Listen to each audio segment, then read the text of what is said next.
Relation structure-activité des médicaments. Dans cette première partie, on va définir quelques notions, on va parler de liaisons intermoléculaires, isostères et on termine par des promédicaments. La relation structure-activité a pour objectif de déterminer les parties de la structure de la molécule active qui sont responsables de l'effet pharmacologique, qu'on a appelé autrefois pharmacophore.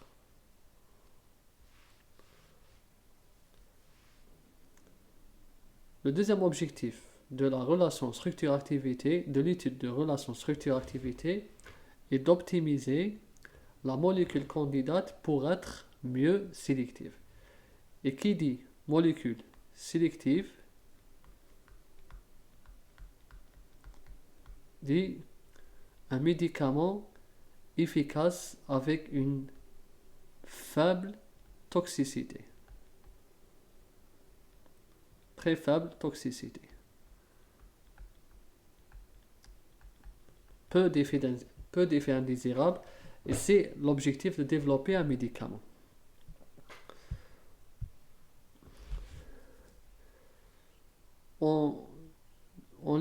Durant l'étude de relations structure-activité, il existe plusieurs méthodes. L'une des méthodes les plus utilisées, c'est la synthèse d'une série analogue, qu'on appelle la méthode traditionnelle.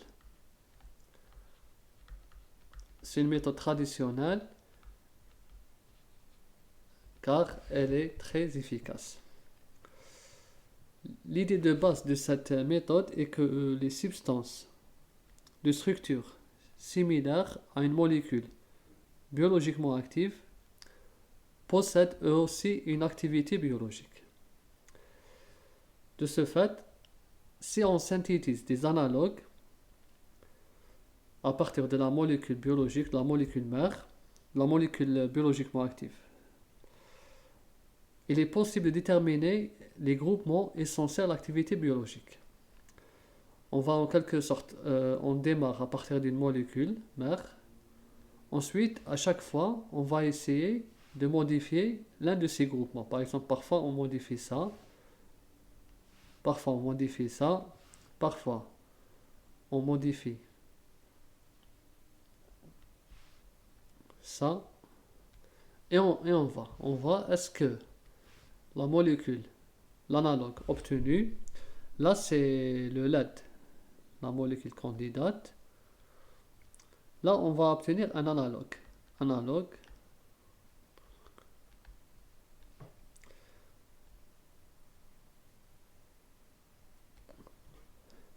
Si cet analogue est actif, comme la molécule mère, dans ce cas, là, on va supposer qu'on a enlevé le groupement orange. Là, ça veut dire que le groupement orange n'est pas pharmacophore. Par contre, si il devient inactif,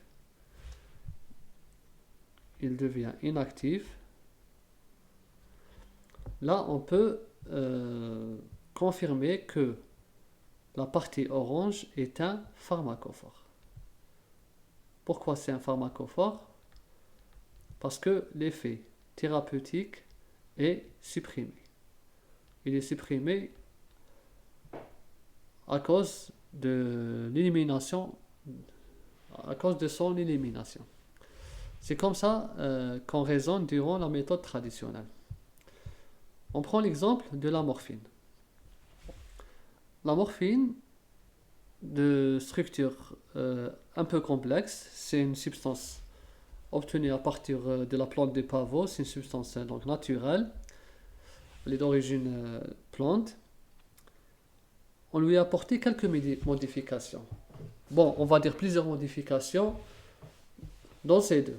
On a apporté une méthylation sur la fonction OH du phénol et une estérification sur les deux fonctions alcool. Dans le premier cas, on a obtenu la molécule B, la codéine. Et le deuxième cas, on a obtenu la molécule héroïne.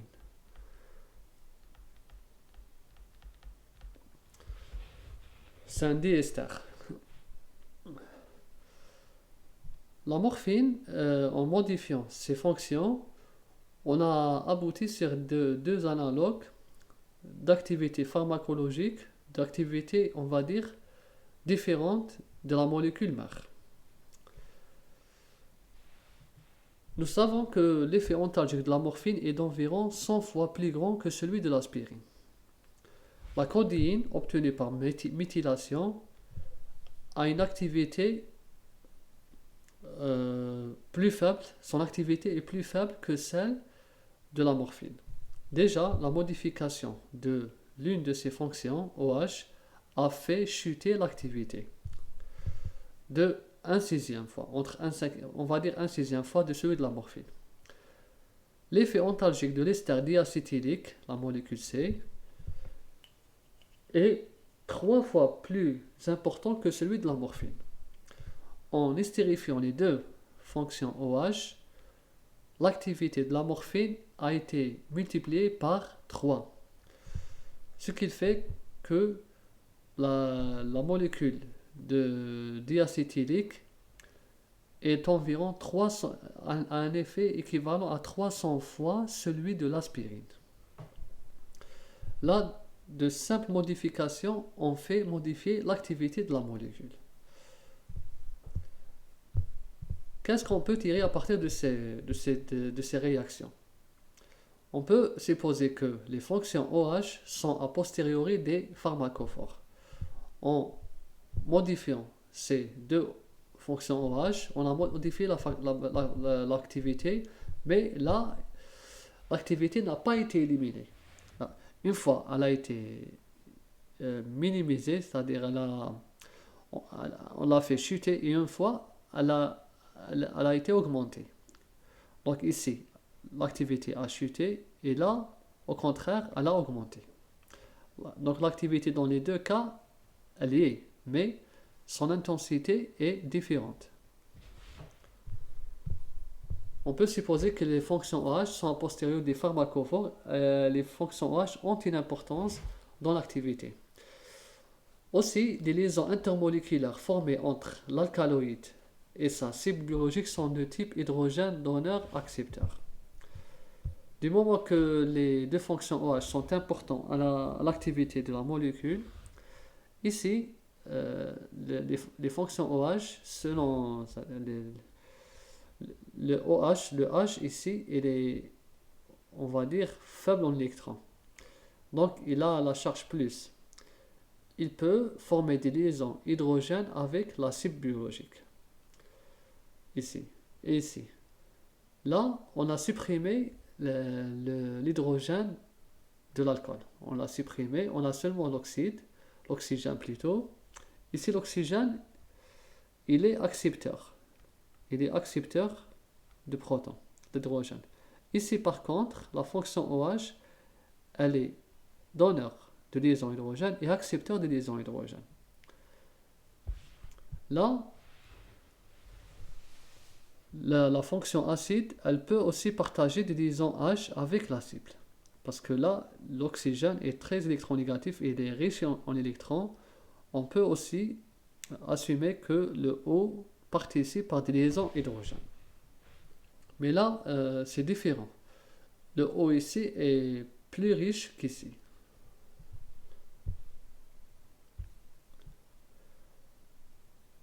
Aussi, on peut supposer aussi que la cible biologique des alcaloïdes morphiniques possède une région hydrophile. Du moment que la modification de ces fonctions a fait modifier la réponse biologique, l'intensité de la réponse biologique, on peut aussi assumer que la cible biologique, la cible qu'on va par exemple schématiser comme ça, comme tout à l'heure, elle possède une partie hydrophile. Une partie. Cette partie, elle est hydrophile. Elle contient peut-être une fonction OH ou bien une fonction amine, peu importe. C'est une région où l'interaction par liaison hydrogène est permise.